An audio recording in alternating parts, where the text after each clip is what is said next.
ഇതല്ലാത്ത പല പല കമ്മീഷനുകൾ വന്നിട്ടുണ്ട്, പല വിഭാഗങ്ങൾ. ഇപ്പം കേരളത്തിൽ JB കോശി കമ്മീഷൻ എന്ന് പറഞ്ഞൊരു കമ്മീഷൻ ഉണ്ട്, JB കോശി കമ്മീഷൻ.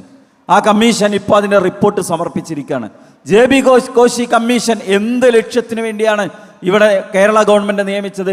ക്രൈസ്തവരുടെ അവസ്ഥ പഠിക്കാനാണ്. ക്രൈസ്തവരിലെ പിന്നോക്ക വിഭാഗങ്ങളുടെ അവസ്ഥ പഠിക്കാൻ വേണ്ടിയാണ്. അദ്ദേഹം കുറേ കാര്യങ്ങൾ ശുപാർശ ചെയ്തിട്ടുണ്ട്.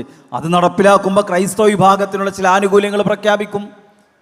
SC/ST അവസ്ഥ പഠിക്കുമ്പോൾ അവർക്കുള്ള ചില എങ്ങനെ മുസ്ലിങ്ങൾക്ക് വേണ്ടി പ്രഖ്യാപിച്ച ആനുകൂല്യങ്ങളായിരുന്നു അത് ഇപ്പോൾ ഏറ്റവും അവസാനം എത്തിയുന്നത് എവിടെയാണ്? അതിനെ 59-41% ന്യൂനപക്ഷങ്ങൾക്കിടയിൽ വീതിച്ചു കൊടുക്കണമെന്ന കോടതി വിധി കേരള ഗവൺമെൻറ് നടപ്പിലാക്കുകയാണ് ചെയ്തത്.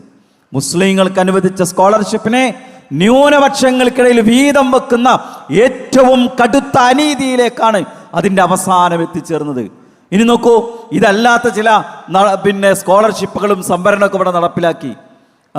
മുന്നോക്കക്കാരിലെ പിന്നോക്കക്കാർക്കുള്ള സംവരണം എന്ന് പറഞ്ഞാൽ ശരിക്കും സാമൂഹികമായി പിന്നോക്കം നിൽക്കുന്നവർക്ക് അവസര സമത്വം കൊടുക്കലാണ്.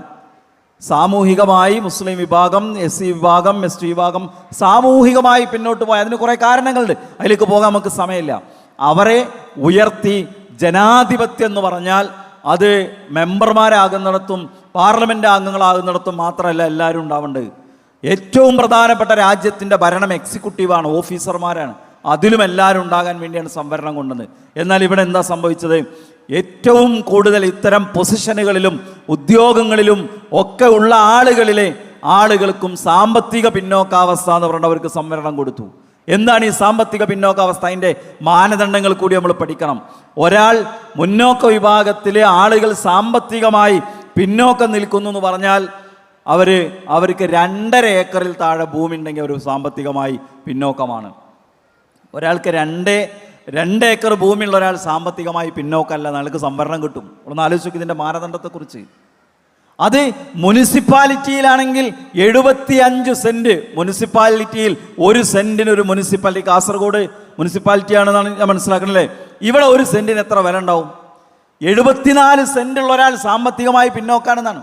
കോർപ്പറേഷനിൽ കോഴിക്കോട്, കണ്ണൂർ, കേരളത്തിൽ 5 കോർപ്പറേഷനുകളാണുള്ളത്, കൊച്ചി, കൊല്ലം, തിരുവനന്തപുരം. ഇവിടെ 1 സെൻറ്റിന് എത്ര വില വരും? അവിടെ 900 സ്ക്വയർ ഫീറ്റ് വീട് വെക്കാനുള്ള സാമ്പത്തിക ശേഷി എത്ര ഉണ്ടാവും? 50 സെൻറ്റ് ഉണ്ടെങ്കിൽ 49 സെൻറ്റ് ആണെങ്കിൽ അയാൾ സാമ്പത്തികമായി പിന്നോക്കം നിൽക്കുന്ന ആളാണ്.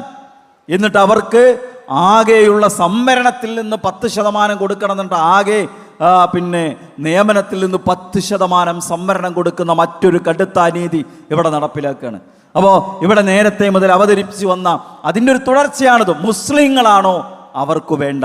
അവർക്കങ്ങനെ പ്രത്യേകിച്ചൊന്നും ആവശ്യമില്ല, അവരങ്ങനെ മുന്നോക്കം വരേണ്ടതില്ല, എല്ലാ കാലത്തും പിന്നാക്കക്കാരായി ഇവിടെ നിലനിൽക്കണമെന്ന അത്തരമൊരു ചിന്തയുടെ ഭാഗമായിട്ടാണ് ഈ 80-20 എന്ന ഇത്തരമൊരു വിവാദവും അനീതിയും ഇവിടെ നടപ്പിലായത് എന്നാണ് മനസ്സിലാക്കാൻ സാധിച്ചിട്ടുള്ളത്.